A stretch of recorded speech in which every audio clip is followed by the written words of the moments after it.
right, everyone. So today I'm going to be talking to you about Jefferson curl variation. Jefferson curl, if you're not familiar with it, is an exercise specifically for your lower back that we are also going to be using your hamstrings and glutes as well, but primarily it's going to strengthen your lower back. And what makes the Jefferson curl such a fantastic, such a special exercise is that it's one of the only exercises that strengthens your lower back in a rounded position. Now, most of the stuff we do outside of the gym in our everyday life, when we're picking things up, when we're moving around, there's a lot of rounded lower back movement. This sort of ideal neutral spine is a rarity in everyday life.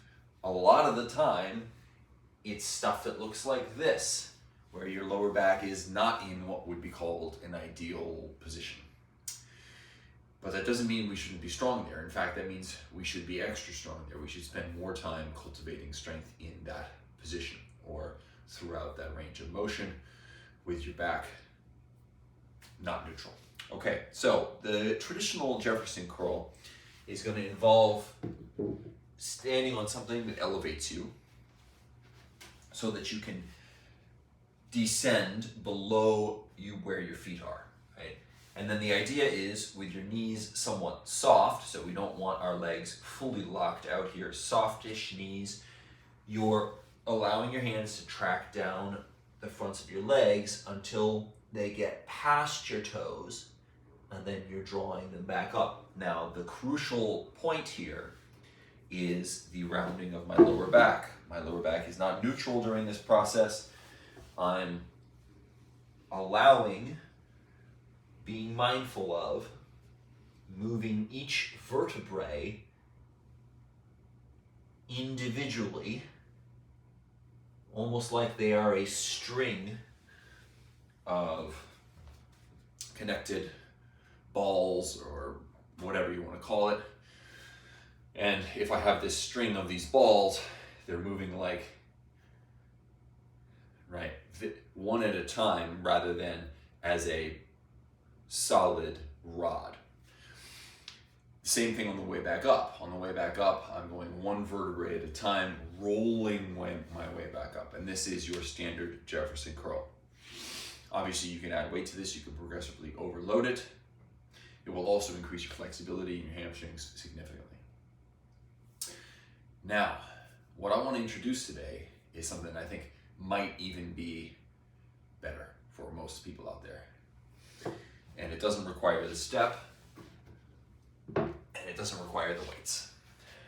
It's going to be an isometric Jefferson curl. Okay, so what we're doing, the setup is basically just standing, soft knees again, one vertebrae at a time, rolling forward, hands on the fronts of your legs, until you get down to basically as far as you can go. Now, for those of you who struggle a little bit with flexibility beyond this point, you can do it. That's fine. You can do it from here. Okay, just grab onto your pants or the backs of your legs, or you can use something like a resistance band or a strap or something like that.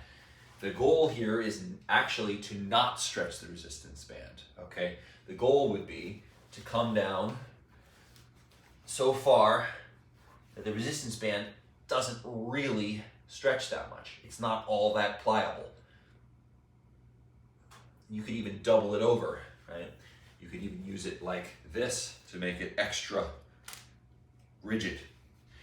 Okay, non-responsive. Okay, so we're coming down to here, and then basically you're doing that Jefferson curl I just showed you, except you're doing it isometrically.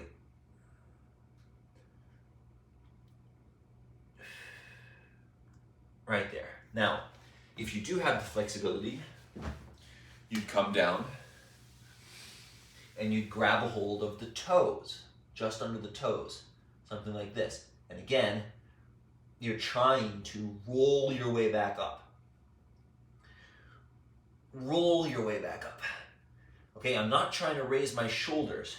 I'm trying to basically extend this part of my back, my sort of lower spinal area here. I'm basically trying to push that up.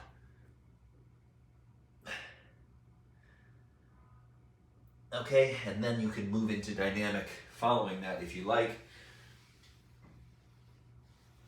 shortened range of motion.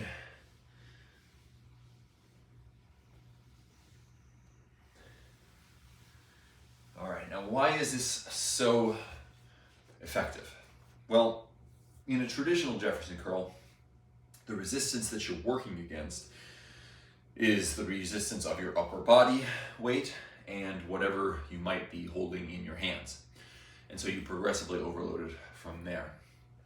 And it's that weight hanging on your lower back that allows the lower back to be working in that rounded position. But also, the added benefit is it's decompressing your spine and your vertebrae by pulling on them, right? When you remove the weight and you do it in isometric version, you're able to safely load much higher, because now instead of just using the hanging resistance to cause that decompression and strengthening, you're using the strength of your lower back to decompress your lower back. And I have never once done this and not felt my lower spinal area was in less pain or discomfort after having done it. It just pulls everything apart, gives everything a little space, and strengthens it simultaneously. Okay, so I encourage you to play with this. This is the isometric Jefferson curl, and it's something you can just throw in wherever, because it doesn't require much setup. All right, thank you so much.